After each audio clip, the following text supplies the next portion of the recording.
তো গাইজ অনেক শখ করে কিন্তু ডিমগুলো বসিয়েছিলাম, দেখতে পাচ্ছেন ডিমগুলো কিন্তু খালে ফেলে দেওয়া লাগলো। তো বিস্তারিত আমরা সামনের ভিডিওতে দেখাবো ইনশাল্লাহ। এই ডিমগুলো নিয়ে যাচ্ছি, এগুলো কিন্তু খালে ফেলানোর জন্য নিয়ে যাচ্ছি।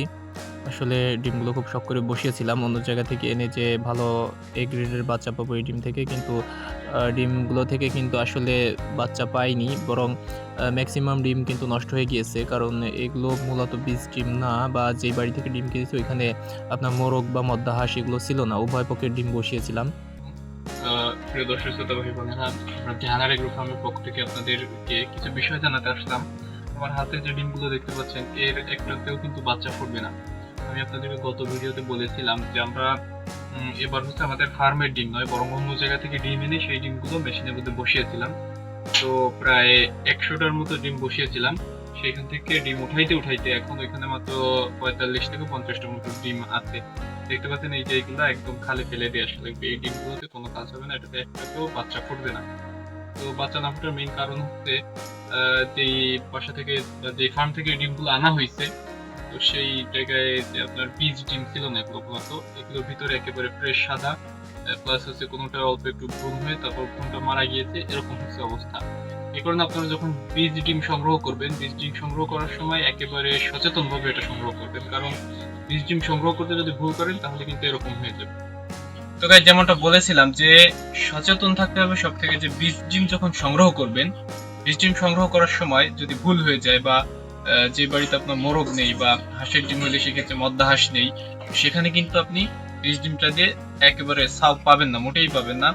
বা যদি বাচ্চা পান, তো সেই ক্ষেত্রে আপনার বাচ্চার যে রেট 100% আপনি পাবেন না কখনো, আপনার 40 থেকে 50% পেলেও পেতে পারেন।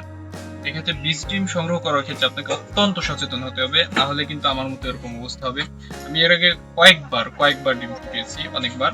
তো আমার কখনো এরকম হয়নি ইতিপূর্বে, কয়েকবার ডিম ফুটেছি ইতিপূর্বে, কিন্তু আমার কখনো এরকম হয়নি। এবার দেখতে পাচ্ছেন যে এত অল্প, এর থেকে আগে একবার মনে করেন যে এর থেকে আরো বেশি ডিম ফেলে দেওয়া লেগেছে।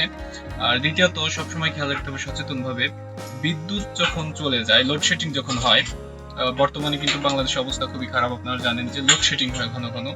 সেই ক্ষেত্রে কিন্তু আপনার ব্যাটারির ব্যাকআপের ব্যবস্থা রাখতে হবে। 12 ভোল্ট ব্যাটারি অথবা আপনার সৌর বিদ্যুৎ যদি থাকে, এগুলো দিয়ে বিদ্যুৎ যাওয়ার সাথে সাথে আপনার একটা ব্যাকআপের ব্যবস্থা করতে হবে। যদিও 1 থেকে 1.5 ঘন্টা আপনার যে মেশিন আছে, এটা ম্যানুয়াল হোক অথবা অটো হোক, এটা কিন্তু কিছু ব্যাকআপ দিতে পারে কিছুক্ষণ।